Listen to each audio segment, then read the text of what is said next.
কাছাৰৰ ভুৱন পাহাৰত আৰক্ষী আৰু উগ্ৰপন্থীৰ সংঘৰ্ষত ৩ মাৰ যুৱকৰ মৃত্যু হৈছিল আৰু এই ঘটনাৰ পাছত দেখা গৈছে যে মাৰ সম্প্ৰদায়ৰ লোকসকলৰ মাজত তীব্ৰ ক্ষোভৰ সৃষ্টি হৈছে।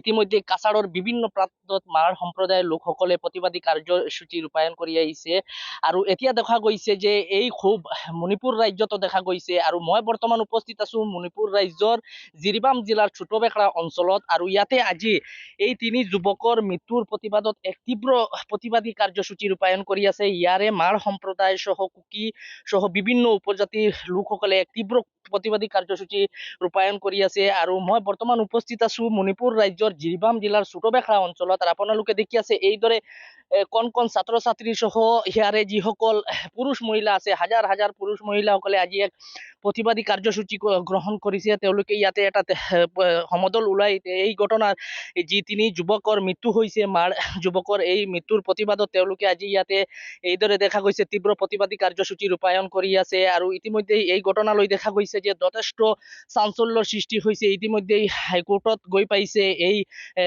বিষয় আৰু বৰ্তমান বিচাৰাধীন হৈ আছে হাইকোৰ্টত।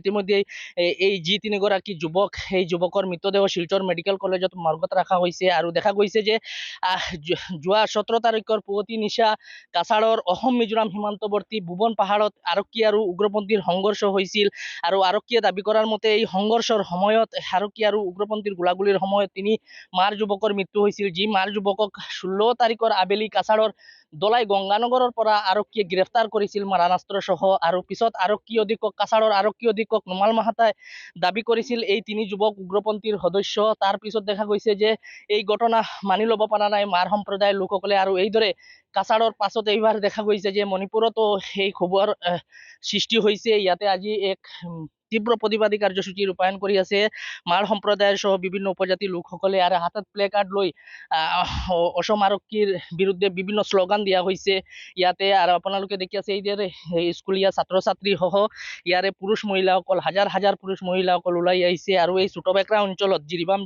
মণিপুৰৰ জিৰিবাম জিলাৰ ছোটবেকৰা অঞ্চলত আজি এই প্ৰতিবাদী কাৰ্যসূচী ৰূপায়ণ কৰি আছে ইয়াৰে উপজাতি লোকসকলে। মই তেওঁলোকৰ মন্তব্য লোৱাৰ চেষ্টা কৰিম কি আছে তেওঁলোকৰ দাবী বা কি কাৰণত তেওঁলোকে आज ये प्रतिवादी कार्यसूची रूपायन करी से। अच्छा, आप लोगों ने यहाँ पे आज एक प्रोटेस्ट किया है, ये प्रोटेस्ट का आप लोगों का क्या मांग है और किस कारण से आप लोगों ने ये प्रोटेस्ट किया है?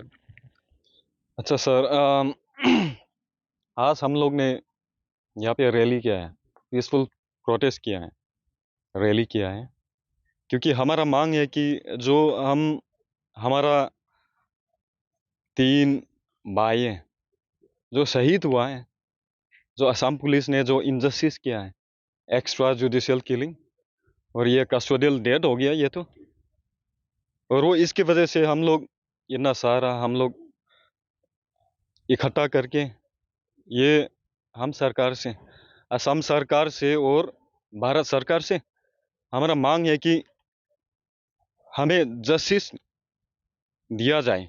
और वो जब अरेस्ट हुआ था वो लोग तीनों बंदा ऑटो रिक्शा में था, उनके पास कुछ AK-47 या कुछ या पिस्टल 9mm और एमुनिशंस के साथ अरेस्ट किया गया था, नहीं किया गया, वीडियो में कुछ दिखाई नहीं दे रहा था। और फिर बाद में वो फेक एनकाउंटर करके वो लोग मार दिया गया, इतना बेरहमी से मार दिया। तो फिर हमें जस्टिस चाहिए। और फिर अगर पुलिस कस्टडी में एक बार पुलिस ने पकड़ लिया जो भी हो, अगर हाँ AK-47 के साथ और ये पिस्टल के साथ पकड़ लिया हो तो भी वो लोग मारने का इजाजत नहीं है उनके पास, ठीक है। There is against the law and no one is above the law. तो अभी तो ये मामला गुवाहाटी हाईकोर्ट पे चल रहा है, 2 अगस्त को अगला सुनवाई है, हियरिंग होने वाला है। तो आप लोगों का क्या मानना है, हाईकोर्ट से आप लोगों का जस्टिस मिलेगा?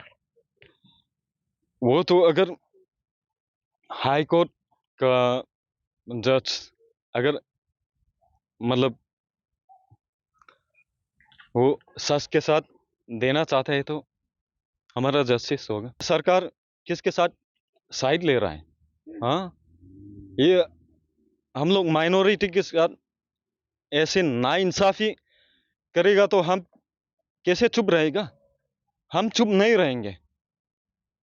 হয়, নিশ্চয়কৈ ইয়া আছিলে ইয়াৰে যিসকল স্থানীয় ৰাইজ মাৰ সম্প্ৰদায় তেওঁলোকৰ মন্তব্য। তেওঁলোকৰ মাজত এটা ক্ষোভৰ সৃষ্টি হৈছে, তেওঁলোকে ভুৱা এনকাউণ্টাৰ বুলি দাবী কৰিছে আৰু ইতিমধ্যেই এই বিষয় হাইকোৰ্টত বিচাৰাধীন হৈ আছে। এইদৰে দেখা গৈছে আজি চুটোবাকৰা অঞ্চলৰ মণিপুৰ ৰাজ্যৰ যি জিৰিবাম জিলাৰ চুটোবাকৰা অঞ্চলত এইদৰে আজি প্ৰতিবাদী কাৰ্যসূচী ৰূপায়ণ কৰি আছে। আপোনালোকে দেখি আছে হাতত প্লে কাৰ্ড লৈ এইদৰে তেওঁলোকে এই ঘটনাৰ যি ঘটনাত তিনিজন মাৰ যুৱকৰ মৃত্যু হৈছে, এই ঘটনাৰ তেওঁলোকে খুব তীব্ৰ ক্ষোভ প্ৰকাশ কৰি আছে। তেওঁলোকৰ দাবী আৰক্ষীয়ে ভুৱা এনকাউণ্টাৰ কৰি তেওঁলোকক হত্যা কৰিছে। সেয়াহে তেওঁলোকে অসম চৰকাৰ সহ কেন্দ্ৰ চৰকাৰৰ ওচৰত দাবী উত্থাপন কৰিছে যাতে শীঘ্ৰেই এই বিষয়ৰ ওপৰত যিগৰাকী তিনি মাৰ যুৱকৰ মৃত্যু হৈছে এই বিষয়ৰ ওপৰত তেওঁলোকক উচিত ন্যায় প্ৰদানৰ বাবে তেওঁলোকে অসম চৰকাৰ সহ কেন্দ্ৰীয় চৰকাৰৰ ওচৰত দাবী উত্থাপন কৰিছে।